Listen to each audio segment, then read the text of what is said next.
તો hello and જય દ્વારકાધીશ મિત્રો, આજે તો પરબધામનો કૃષિ મેળો આપણે વિઝિટ કરવાનો છે.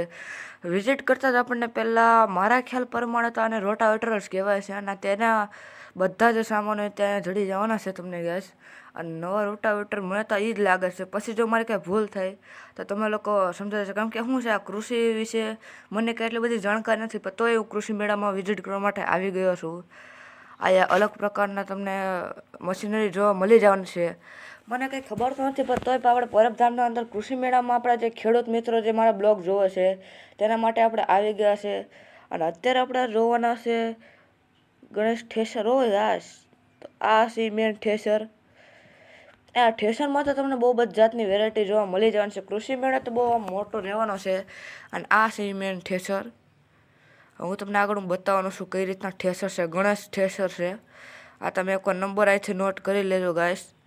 આ રીતના ઠેસર રહેવાના છે. પછી આપણે આગળ આવી ગયા તો આને કે ઓરણી મારા ગયા છે. નાની છે, મિની ટ્રેક્ટરથી કે મોટા ટ્રેક્ટર સુધીની ઓરણી, તેના જે ટૂલ્સ હોય તે તમને મળી જવાના છે. જોઈ શકો છો બલદેવ ઓરણી છે ગાઈસ. કૃષિ મેળામાં પછી આ ચેન કહેવામાં આવે આને. શેની છે તો મને નથી ખબર ગાઈસ, તો તમે મારા કોમેન્ટ બોક્સમાં જણાવજો કે આ વસ્તુ શેની છે.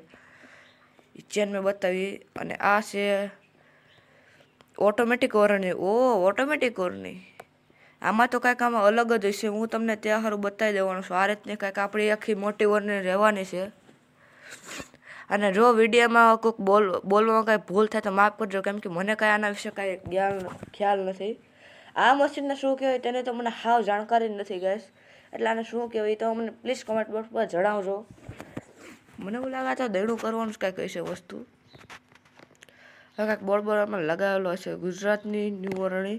મારી પાસે જોઈ રહ્યા છે એ આપણે વિઝિટ કરી લીધું. પછી આપણે આ બાજુ આવી ગયા પાઇપ બાજુ. જોઈ શકો છો ગાઈસ, આખું આમ સેટઅપ જ ગોઠવી નાખેલો છે કૃષિ મેળામાં. અવનવી ટાઈપની અહીંયા વસ્તુઓ આપણને જોવા મળી જવાની છે ગાઈસ. આ કંપની છે રામદેવ ઠેસર. રામદેવ ઠેસર આપણે જવાના છે, જોઈ શકો છો. આ તમે હવે આપણે સીધો તમને ઠેસર પાસે લઈ જવાનું. ઠેસરમાં તમને નાનાથી લઈને કે મોટા સુધીના જોવા મળી જવાના છે. આ છે રામદેવ ઠેસર. હવે પહેલાં આપણે આગળથી જોઈ લો. હું તમને અહીંથી અંદરથી એનું જે ઠેસરનું આવે હું તમને અહીંથી બતાવી દેવાનો છું ગાઈસ. આ નંબરમાં જો તમારે કોઈને ફોન કરવો હોય તો આ તમને સ્ક્રીન ઉપર નંબર અહીંયા મેં લગાવી દીધા છે, એટલે આમાં તમે કોન્ટેક્ટ કરી શકો છો ગાઈસ. તો આ છે તે મેન નંબર. અને નીચે તેમનું ઇન્સ્ટા આઈડી પર લગાવવામાં આવી ગયું છે, મેન્શન કરેલ છે. પછી આપણે આવી ગયા પીવીસી પાઇપ તરફ. તો આ રીતની આપણને કાંઈક અહીંયા પીવીસી પાઇપ જોવા મળી જવાની છે ગાઈસ. આજનો બ્લોગ જે લાંબો રહેશે, પણ તમને આ કૃષિ મેળામાં કાંઈક અવનવી વસ્તુ જોવા મળવાની છે. આ બ્લોગ જેટલા આજુબાજુના ગામવાળા છે તે તો આ કૃષિ મેળામાં ગયા જ છે, પણ જે બાર ગામવાળા હોય જેને કાંઈ ખબર ન હોય કે પરબધામની અંદર કૃષિ મેળો પર હતો, એટલે તેના માટે આપણે બ્લોગ બનાવવામાં આવ્યો છે. બ્લોગ આજે બહુ લાંબો રહેવાનો છે. પછી આપણે પાછા આવી ગયા મોટર્સ તરફ. તમને આમાં નાનેથી લઈને કે મોટી પ્રકારની મોટર જડી જવાની છે ગાઈસ. એટલે આ જોઈ શકો છો કૃષિ મેળાની અંદરની મોટર. નાના પ્રકાર છે, મોટા પ્રકાર, પછી જે દારમાં ઉતરવાની મોટર્સ, એ બધી ટાઈપની તમને મોટર્સ અહીંયા જડી જવાની છે. જો તમને અત્યાર સુધી તમે મારા બ્લોગમાં ટકી ગયા હોય તો પ્લીઝ આ બ્લોગને લાઇક કરજો, સબસ્ક્રાઈબ કરજો અને શેર કરજો. તો આ રીતની ટાઈપની મોટર્સ રહેવાની છે ગાઈસ. આ તમે એકવાર નામ વાંચી લો.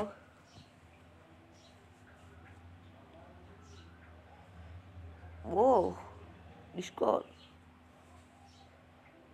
શિવ શક્તિ.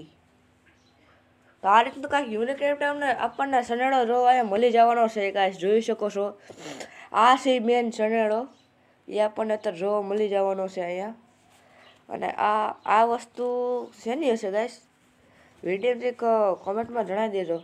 કેમ કે શું છે, મને આ ખેતીવાડી વિશેનું વધારે તો કંઈ જ્ઞાન છે નહીં, તો આપણે અહીંયા આવી તો ગયા છે. આ રીતનો કાંઈક આપણને સનેડો જોવા મળી જવાનો છે આપણા ખેડૂત ભાઈઓ માટે. જે ટ્રેક્ટર ના લઈ શકતા તેના માટે નાનું બુલેટ જેવું સનેડું પર કાફી છે ખેતીવાડી માટે. કિસાન શક્તિ આ પણ એ જ વસ્તુ છે, આપણે આગળ જોઈએ આમાં શું કાંઈક નવું છે તમે મારે કોમેન્ટમાં જણાવજો આ વસ્તુ શું કહેવાય. ઓ ગાઈસ, બ્લોગને લાસ્ટ સુધી જોજો એટલે આમાં હરેક તમામ પ્રકારના જે મશીનરી હોય, વસ્તુ હોય, બિયારણ વિશે બધી વસ્તુનો તમને આમાં વિડીયોમાં ખબર પડે. અને ગાઈસ હવે તો પાછા આપણે આવી ગયા આપણે ઠેસર પાસે. પાછું આપણને એક મોટું ઠેસર જોવા મળી જવાનું છે ગાઈસ. દેવદીપ ઠેસર રહેવાનું છે અહીંયા. આ રીતનું કાંઈક આપણને જે સ્ક્રીનમાં તમે જોઈ રહ્યા છો એ રીતનું ઠેસર રહેવાનું છે. તો હવે તો ગાઈસ એક બાજુનો તો થઈ ગયો છે, હવે આપણે બીજી બાજુ જવાના છે. બ્લોગને પ્લીઝ એક લાઈક કરી દેજો guys. New Lakshmi, new Lakshmi ઠેસર આપણને જોવા મળી જવાનું છે. બધાથી મોટું ઠેસર હોય તો એ આ છે આનું. આ સ્ક્રીન ઉપર હું તમને બધાના નંબર સ્ક્રીન ઉપર લગાવી દેવાનો છે, જેથી કે તમારે કોન્ટેક્ટ કરવો આ ભાઈનો તો તમે કોન્ટેક્ટ કરી શકો છો આરામથી ગાઈસ. ઓ ભગવતી ઠેસર, આમ સારું ઠેસર છે અહીંયા. તો હવે આ છે તેમનો ઓલો મોબાઈલ નંબરનો સ્ક્રીન ઠેસર રહેવામાં તો સારું રહેવાનું છે. ભગવતી ઠેસર છે અને ફૂલ આગળ વિગત હું તમને સમજાવવાનું છું ગાઈસ.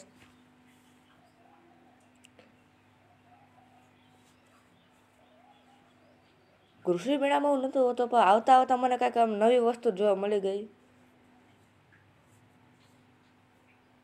આ હરેક પ્રકારના આ બોર્ડિંગ તમને લગાવવામાં આવી જવાના છે, જેથી કે તમને ખબર પડે કે આ ઠેસર શેમાં કામ લાગી શકે છે. તો આ છે ભગવતી ઠેસર એનું. એટલે હવે તમને સમજાવવાનું છું કે આ શું કામમાં આવવાનું છે.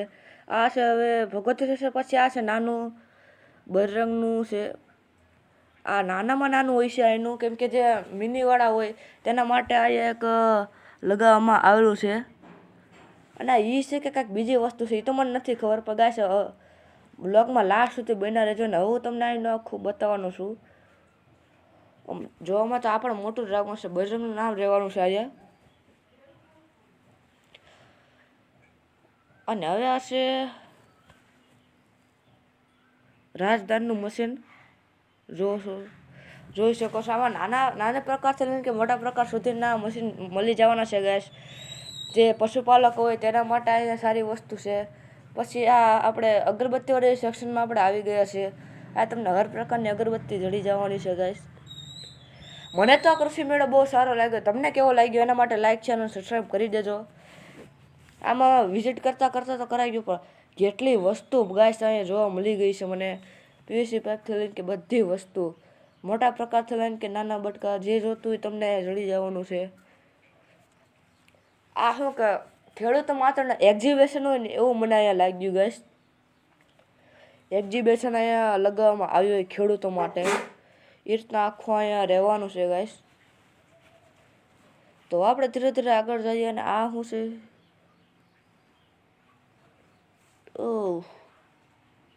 આ તેનું બટકાનું જ અહીંયા પાઇપનું જ અહીંયા સેક્શન આખું આવેલું છે. તમને એક પછી એક. અને આ તમને જડી જવાના છે અહીંયા થોડા ઘણા તેના ટૂલ્સો. આ વસ્તુ શું કહેવી મને તો નથી ખબર ગાઈસ. તમને ખબર હોય તો તમે કહી શકો છો. આ ટૂલ્સ છે મોટર માટેના. આ રીતના કાંઈક આખા આપણા ટૂલ્સ રહેવાના છે. અને આ કાંઈક કંપનીનો લોગો આ રીતે રહેવાનો છે ગાઈસ. તો આ છે કંપનીનો લોગો. પછી આપણે અહીંયા સરકાર માન્ય ઝટકા મશીન પાસે આવી ગયા છે. જોઈ શકો છો આ રીતનું કાંઈક આખું સેટઅપ ગોઠવેલું છે. નાના કપમાં તાર જોડા અને તેમાં તડ ગાસ થાય છે, કેમ કે આ ઝટકાનું જે હોય છે તે મશીનનું આ લગાવવામાં આવે છે. કેવો પાવર આ ઉત્પન્ન આપે છે ખેડૂતો માટે, તો તે જ જોવા માટે આવેલા છે. તો હવે આપણે દવાના આપણે ખેડૂતો માટે જે દવા ઉપયોગ થતી હોય તે સેક્શનમાં આવી ગયા છે. આ રીતનું કાંઈક તમને જે સ્ક્રીન ઉપર દેખાય એ રીતની દવા રહેવાની છે ગાઈસ. પછી એના આગળ તો ગાઈસ આપણે આવી ગયા આગળ પાછળ કરતાં ભીડ મારી પાસે બહુ છે, એટલે બ્લોગ બનાવવામાં એક દિક્કત થતી હતી આપણે. તો આપણે હરેક વસ્તુનો તમને બતાવી દેવાના છે.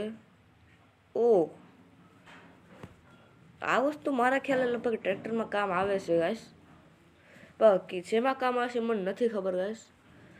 અને હવે આપણે મેન આ કંઈક સેટઅપનો પાઇપનો કે મોટરનો કે એવો સેટઅપ આખો હતો એવું તમને જોવા માટે લઈ આવવાનો છે. ફુવારો છે લગભગ મારા ખ્યાલે. હા એ જ વસ્તુ છે ગાઈસ, આ ફુવારો છે, જોઈ શકો છો.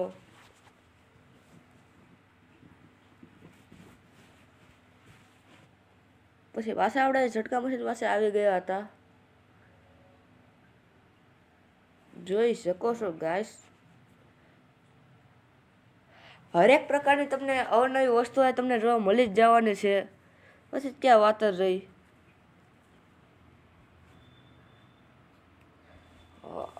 જીરોથી લઈને કે હજારો લાખો સુધીની વસ્તુઓ અહીંયા છે ગાઈસ. આ તમે વાંચી શકો છો. ઓ સોડસિયા આમાં આટે મારે છે. પછી તો આપણે સીધા આવી ગયા પાના પકડવાળી સેક્શનમાં. ઓ આમાં તમને હરેક પ્રકારના જે ટૂલ્સ આમાં મળી જવાના છે ગાઈસ. પ્લાટ મશીન શેનું મશીન છે ગાઈસ ખબર નથી. આ રીતે કાંઈક આપણને અવનવા મશીનરીના આ તમને જોવા મળી જવાના છે ગાઈસ. આ હોમ ક્લીન